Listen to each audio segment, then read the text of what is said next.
Contraction of spheres.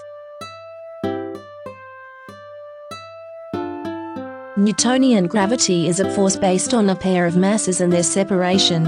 For falling into a star, big M is the mass of the star, little m is the mass falling in, and little x is the distance to the star's center. For convenience, I choose units of measure that make the big G big M part disappear, as will little m in a moment. Force is also defined as mass times acceleration. Equating the two definitions of force and the same non-zero mass on both sides disappears. Thus now define acceleration due to gravity as simple reciprocal of x. However, this acceleration dependent on position instead of the usual acceleration dependent on time. What I want is position defined in terms of time. This takes a few more steps. Acceleration is defined with velocity dependent on time. In a couple of integration, the position remains, time appears, and the acceleration and velocity disappear. I end up with a function that gives the position of an object falling into a star in terms of time spent falling. Two things of note about this function. First is it has a limit and it quickly converges to zero. That means for practical purposes it reaches the center, or close enough within a reasonable time. However, second is that it is an asymptote, so that it never truly reaches the center in any finite time. In the ideal case, this means a spherical shell of matter will fall together to the center but never actually reach it.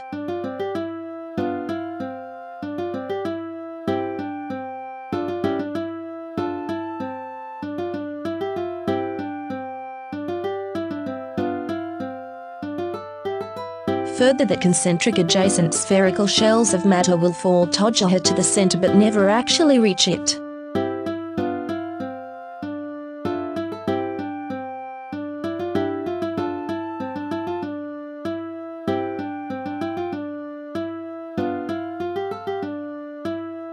One of the features of a continuous set like the real numbers is that when your continuous function maps points near each other, the continuous function cannot introduce tiers that separate neighboring points from each other nor paste distant points together. This means that when we contract a shell of spheres just inside the radius, when the shells are contracted they cannot cross each other. The contracting shells will retain a connected sequence of neighboring points from the outermost edge to the center they almost reach.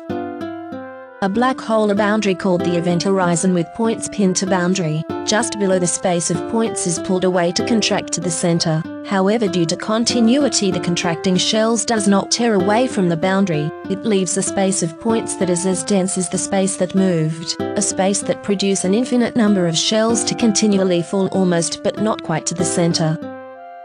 The trajectory of a neighborhood is simple. It follows a straight line from its initial position to the neighborhood of the center. All motion is radial. A toroidal motion of some kind would complicate matters. It violates spherical symmetry and requires motion toward and away from the center. Assuming rotation, we would have an axis of rotation to orient the torus, but the motion of torus is still asymmetric, with the top moving in one direction and the bottom moving in the other. To restore symmetry, we need to destack two tori or some other scheme more complicated than a straight line falling to the center.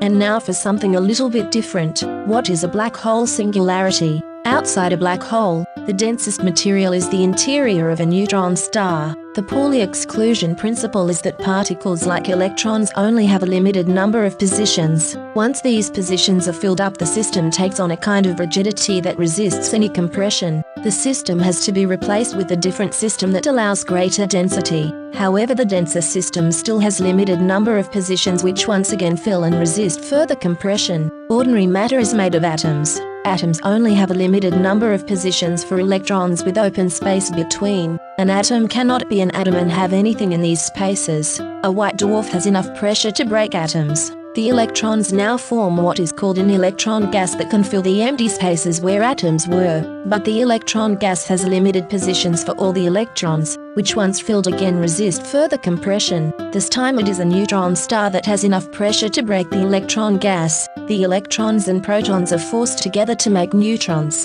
The neutrons can fill the empty space that was in the electron gas, this time making an even denser neutron gas. But the neutron gas still has a limited number of positions for neutrons when once filled resist further compression. A neutron star has the highest possible density outside of a black hole. But even with a neutron gas, enough pressure can break the neutrons and make, nobody knows, at this density the gravity traps light, so we cannot look into a black hole to see how the mass is arranged. Explanations of what is inside a black hole are still guesswork. In lieu of a better answer, it appears the mass has no limit to the compression, so that no matter how close you come to the center, all the mass is still below you.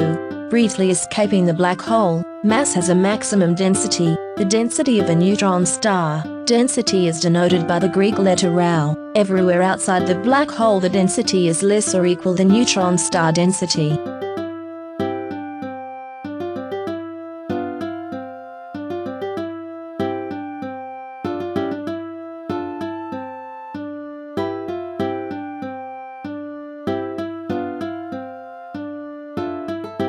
Newtonian gravity has the shell theorem. If you are within a sphere with mass, assuming the density depends only on the radius, the spherical mass consists of concentric spherical shells of equal density throughout each shell. Under these assumptions, the gravity of the region above you is balanced by the gravity of the region at the same radius on the opposite side of the spherical mass. Thus, the gravity of all the shells above you cancel out and contribute nothing to the gravity you experience, the gravity of the shells below you.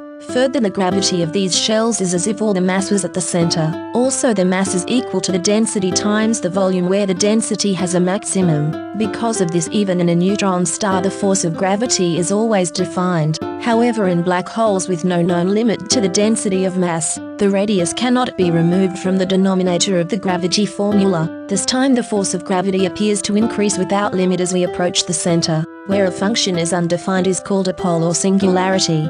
Black holes are real. Their interiors are real. There has to be some explanation of that reality is. We just don't yet what it is. The singularity is in our understanding.